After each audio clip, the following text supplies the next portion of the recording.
Welcome back to the Hitting the Turnbuckle podcast. It is NWA Power Looks That Kill Part 1 this week, number one. And I'd say my broadcast colleague, that's it. That's the old That WWE sounds one. fancy. It does. For those of you that are hearing on Spotify, you can hear the dulcet tones of the woman that is now back from JR's company for the last couple of days. She's back in her Back on home, the turquoise sofa. back on the turquoise sofa, back with the cat around.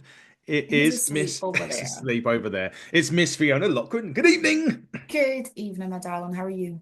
All good, thank you. All good. Getting ready to do actually a bonus NWA spotlight, but more on that in a minute. We'll get on to that, but let's go. I mean, looks that kill this week started off nice. It was a return of the promo bits at the start. Yes, I know. I love this for a show open. Gives you a good feel of what lies ahead. So That's right. And what did lie ahead in the main event was Holly Hood, Haley J, and Kenzie Page, and it was a great promo. It was nice that they covered over the old ground. They done that last week, didn't they? yeah. So And they've gone over the old ground. So if you didn't know what was going on, you've got a better idea of the story and how it's come to what it's come to. Yeah, and I prefer that because, as we mentioned last week, we do get sort of 3 or 4 weeks perhaps when something happens and then you get the payoff down the line. You think, and then you kind of go into back in your brain and go, why is this happening again? And then Yeah. it gets you. But that was really good start between a really good promo package, as it always is, to be fair, on the NWA. Love the arena as well back in Was it where in Dolphin? Was it Dothan, Dolphin? Alabama. It's Dothan Civic Center, I That's believe. it. Looked really nice. It was a really nice setup. Entrances were back as well, which I Yeah. always love for NWA. The opening contest was the tag team of the Colognes, Primo and Epico, obviously former WWE guys, against a team aptly known as Size Matters. Now, It's a perfect team name for this pair. Absolutely perfect. to give you all an idea, it is Eric Smalls who lives by his name. He is literally Hornswoggle. For those of you that need and Sam Stackhouse. Who is technically Sam Brickhouse or Sam Brick Shithouse. Yeah, that's more like it. 6'6", three, nearly 400 pounds of Huge lad. Huge, man. huge lad. So it was an incredible. So you can imagine those two together. All I would say about this, and I thought out of the 3 matches on the show, I felt this was the weaker one, but it doesn't mean to say it was bad. Hmm. I just felt that the other 2 matches were just really good, to be quite honest with you. Stackhouse, though, in this was he was very impressive for his size and his height. He He moves can like a cat. move. He can Yeah, shift. he did. Obviously, Smalls, I felt was like a little pit bull in this when he got Angry little man. when Angry little man. But he certainly got his moves in, that's for sure. he got his shit in, as they say on the roster. But ultimately, I think what was the difference in this was experience in this tag Yeah, match. Uh, okay. And the experience of the Colognes got the victory. Although Sam Stackhouse did try a moonsault, He and spent too much time in that corner, and we spoke about this before. I think on one of the shows last week, the same yeah, thing. Somebody just spent a little bit too long, mm, kind of not showboating, but just be like, "Oh, let's do it." And if you're going to go up on a turnbuckle, go up on the turnbuckle and leave it. yes, Don't fanny about. no, It's pointless. it is. And I mean, he the landed looked a bit nasty as well, to be fair to him. Yeah. However, Smalls did get the tag back in. He went to the rope himself and he got thrown off with his leg hooked off the ropes and then into like a really sort of the inventive backstabber, the way that Yeah. they done it. It was a great way to end it. Um, the Colognes pick up another win. Dark horses, perhaps, for the Crockett Cup this year, Britt. Yeah, definitely. Yeah, I could see them doing all right in that when that comes around. That's presuming it does come around. I'm sure it will, but I could see them doing all right. At Perhaps, least getting through a couple of rounds. perhaps we can ask our guest that later. If Maybe, maybe he maybe. would know. He's one of the guys that should know if it's happening. But we'll get into that. Yeah, I think they're going to get a good chance. I mean, it will be back. It's a tradition in the NWA. Just when it comes back is more likely than if. And I think they're going to be. Yeah, I think they'll be there or thereabouts this year. The Colognes, very, very good. Again, great match. Well, I would say good match. Sorry, just not as good as the other two that preceded it afterwards. We get into actually the match that's coming up next, but we got an interview first, and it was with Big Strong Mims, and he was saying basically, well, he said Cole looks stupid. Okay, oh man, he gets it tight sometimes. He gets, he does get the rough end of the stick in some cases, but he's basically saying he's cashing in a check tonight. He is. You get paid to be well, what was it? You pay to be here, I get paid to beat people up. That's it, and that But then no, got oh, gone. no, I was gonna say, well, obviously we've not quite gotten into the match yet, but there was no G's. Normally G's is at his side, kind of egging him on, but there Yeah, was no G's in this promo, so it he's was not. he's got a new intensity about him. He was always quite a calm Yes. sort of individual, and I think being with G's is giving him a little bit more of an edge, and he's a little bit more a fair bit more intense than he has been. I Yeah, I definitely see a difference in him with G's kind of guiding him on his little yeah. journey. So You do see that for sure. That's the first thing I put actually. That there was no G's, no G's in this. This was obviously for the National Heavyweight Championship as well, it was which is held by indeed. me. Another one, Grimm, was his opponent in this, Mr. Grimm. Um, we saw him once before, We did. and I wasn't quite sure what to make of him. And obviously you don't always because I think it was a run-in or some form of shenanigans, so to speak.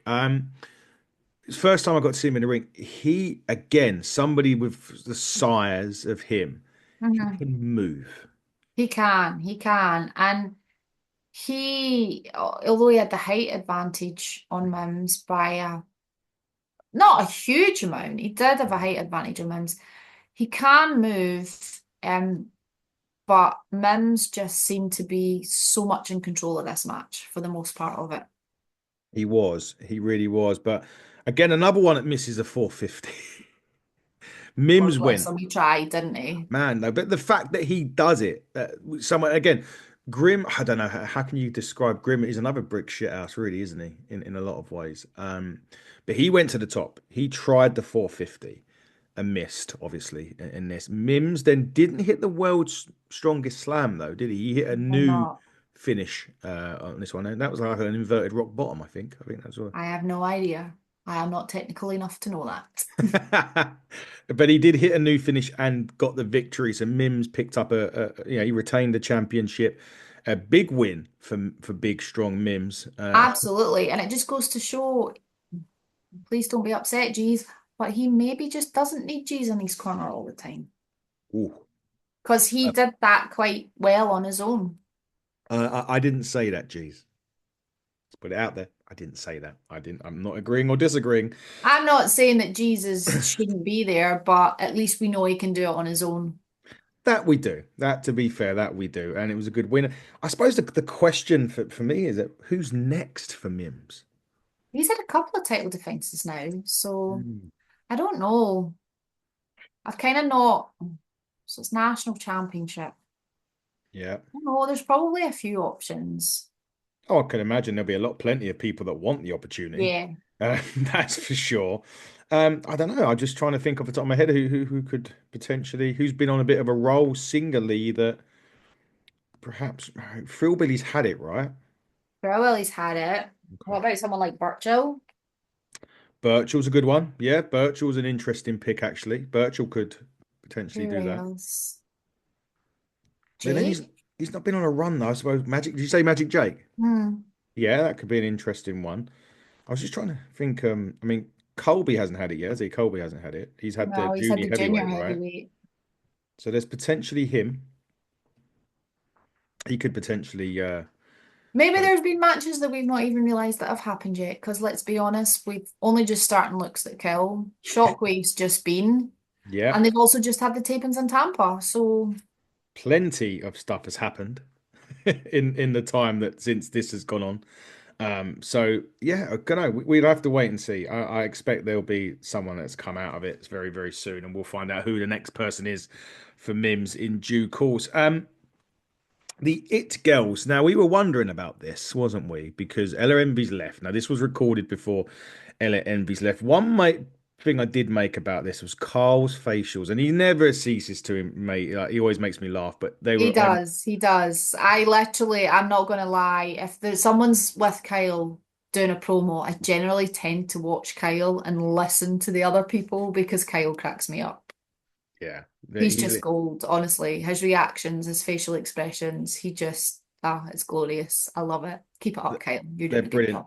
They are brilliant. Yeah, you need to keep doing it. And I'm assuming they're going to be on next week. These two, I um, would presume so.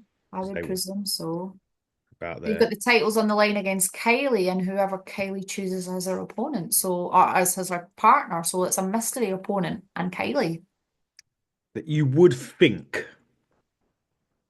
that she would pick Kenzie in that situation, wouldn't you?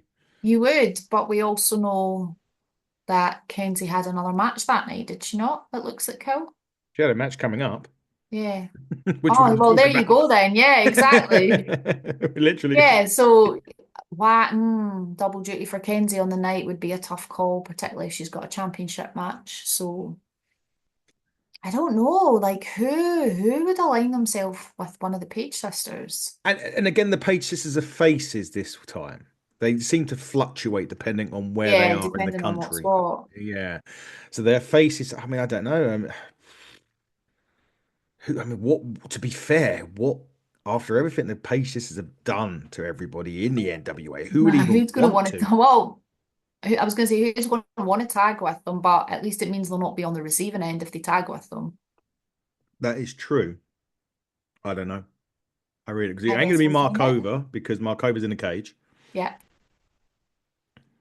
Hmm. I'm looking forward to that match so much. Oh, I want it to hurry up. I want that match to hurry up and come along. That's going to be an unbelievable match. Mark Over and Tiffany Nieves in the steel cage, which will be one of the shows, one of the tapings coming up, one of the shows that we watch coming up on NWA. That will be as well as EC3 and Latimer Yep. inside a steel cage. Another one that I'm really looking forward to. But we get to this week's main event, and you've just called it there right yourself when you were talking about Kenzie. It was Kenzie and Hollywood Haley J. I mean, first things first, Haley got on the mic. She was doing her Of stuff. course. Again, poor Kyle. We're doing the entrances when you're both in. She's like, no, we're talking now. Yeah, we're talking now. Hey, why not? All eyes on her. Why not? Take the moment while you can.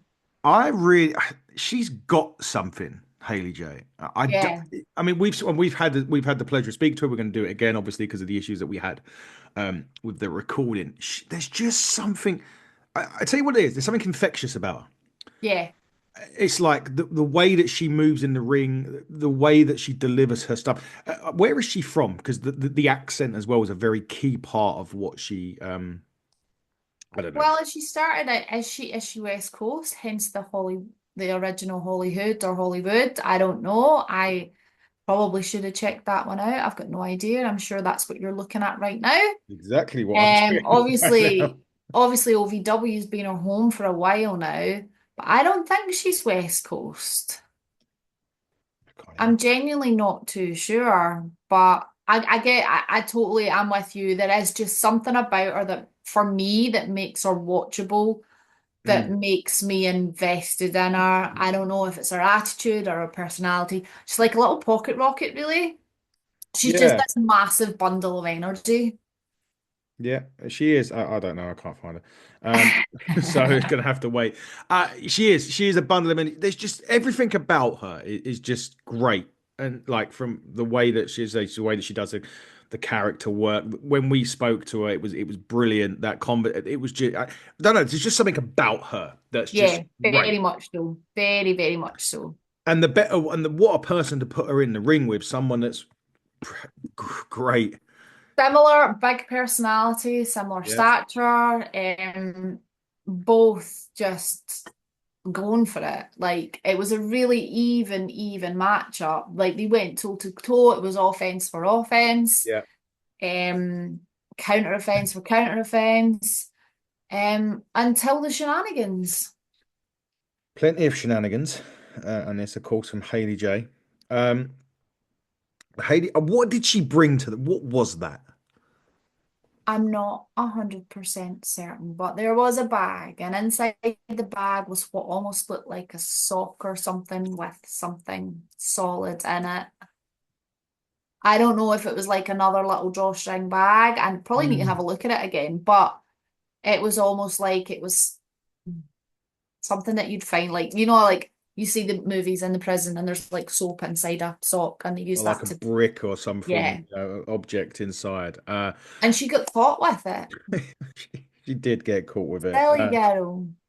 And at that point, when she got caught with it, the referee's back is turned. And as she does that, Kenzie Page wallops her with the Kenzie cutter and picked up the victory. But you're right. This match was just, we It always was say this. fun. I really enjoyed it. I was looking forward to this one and it didn't disappoint me, so that was cool. I'm It was happy one of with those that. ones where I hadn't seen Haley J a lot in a single either, because obviously she was in a triple threat last time, Yeah. with Kylie and that. And I, obviously, I've never seen her in OVW. This was my first sort of singles match, I think.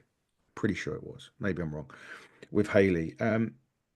Look, we wax lyrical about the women's division in the NWA every single week, or every time we get an opportunity to shout about it, we do. But when they put on matches like this, there's no one that It's can turn around. warranted. Why would we Yeah. not wax lyrical about it when stuff like this is on your screen? There is So no one out there that can look at that match and not say it wasn't great. And if you do, you may need to maybe we reevaluate. watched a different match. Yeah, well, when if they do, they just need to reevaluate their life choices. That's for sure, because it was brilliant. It was an interesting. It was quite a short week on NWA this week. It was only three Yeah. matches on Looks That Kill this week. Which is What funny, blows my mind because they can go from 5 or 6 matches to 3 matches and the three? show's still the same length of time. And it's a Yeah. bit of a head scratcher for me, that one. No, exactly that. It really was. Normally, at this point of the show, we would say what we got coming up and everything like that, but we're going to leave that because we're going to be jumping off of this podcast onto another NWA Spotlight, which you'll be able to see into next week. And it's going to be with NWA's one of the members of Looks That Kill, Mr. Brian Idol. We're going to be talking all things NWA, The Office, Carneyland, everything else, and that more. And then you'll be able to find out what's coming up next, including a big name guest that I'm about to announce very, very soon. I won't give you any clues on this one. I'll give you a clue on the next show. Sophie, thank you as always. And as of course, look, it's Looks That Kill Part 2 next week. So, shall we do this again next week? Oh, you shall indeed. We shall indeed, guys, and we'll see you next week for that show. Good night.